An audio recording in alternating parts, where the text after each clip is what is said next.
পৰম্পৰাগত থলুৱা সাজপাৰৰ ব্যৱসায় কৰি এতিয়া তিনিচুকীয়াৰ পানীতোলাত এগৰাকী মহিলাই স্বনিৰ্ভৰশীলতাৰ পৰিচয় দাঙি ধৰিছে।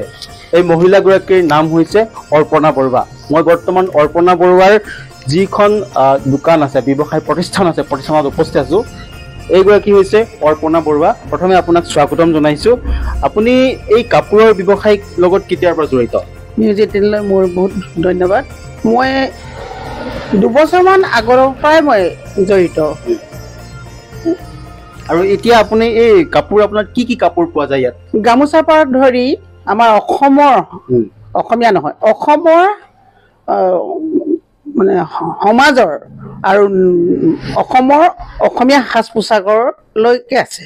হয়, ইয়াত আপোনালোকে যিসমূহ অসমৰ জাতি জনগোষ্ঠী আছে, থলুৱা সাজপাৰ আছে, ইয়াত বিভিন্ন জাতি জনগোষ্ঠীৰ মেখেলা চাদৰ, গামোচা, নহয়নে বাইদেউ? এইবোৰ পায়নে? গামোচা আছে। আৰু এইবোৰ আপোনালোকে ক'ত উৎপাদন কৰে? মহিলাবিলাকক দিওঁ। আমাৰ অসমৰ গাঁৱৰ মহিলাবিলাকক বনাবলৈ দিওঁ। তেওঁলোকে কি কয় এইটো হেণ্ডমেড, যিটো হাতে বোৱা শালখনৰ পৰা। কোনো এখন ইয়াত পাৱাৰলুমৰ পৰা অনা নাই, মই তাঁতীশালৰ পৰা অনা নাই, হেণ্ডমেডৰ পৰা আনিছো, যিখন হাতেৰে মানে মাক বয়। এই যে ইমান সুন্দৰ সুন্দৰ কাপোৰবোৰ আপোনালোকে এই বৃহত্তৰ তিনিচুকীয়া আৰু ডিব্ৰুগড় জিলাতে বিক্ৰীৰ বাবে পঠাই নে ৰাজ্যৰ বাহিৰলৈ পঠাই? কেতিয়াবা বাহিৰত যদি আহে তেনেকে কণ্টেক্ট পাওঁ, বাহিৰলৈও গৈছে, গুৱাহাটীলৈও গৈছে। হয় হয়।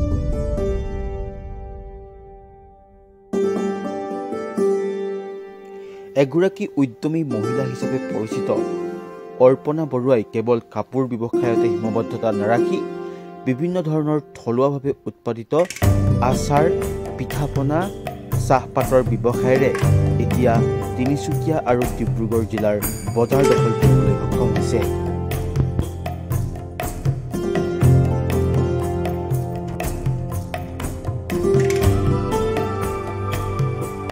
অসমৰ গ্ৰাম্য অৰ্থনীতিত বিশেষ অৰিহণা আগবঢ়োৱা এইগৰাকী অৰ্পণা বৰুৱাই এতিয়া কেৱল কাপোৰ কানিৰ ব্যৱসায়তে, সাজ পোছাকৰ ব্যৱসায়তে নহয়, আচাৰ, চাহপাত আৰু অসমৰ চাউলৰ পৰা প্ৰস্তুত কৰা বিভিন্ন পিঠা পনা প্ৰস্তুতকৰণেৰে এতিয়া নিজে আত্মনিৰ্ভৰশীলতাৰ পৰিচয় দাঙি ধৰিছে।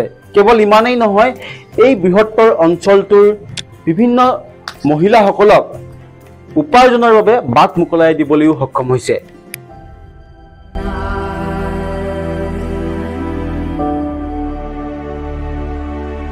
ডিব্ৰুগড়ৰ পৰা ৰক্তিম দাসৰ প্ৰতিবেদন, লোকেল এক্টিভ।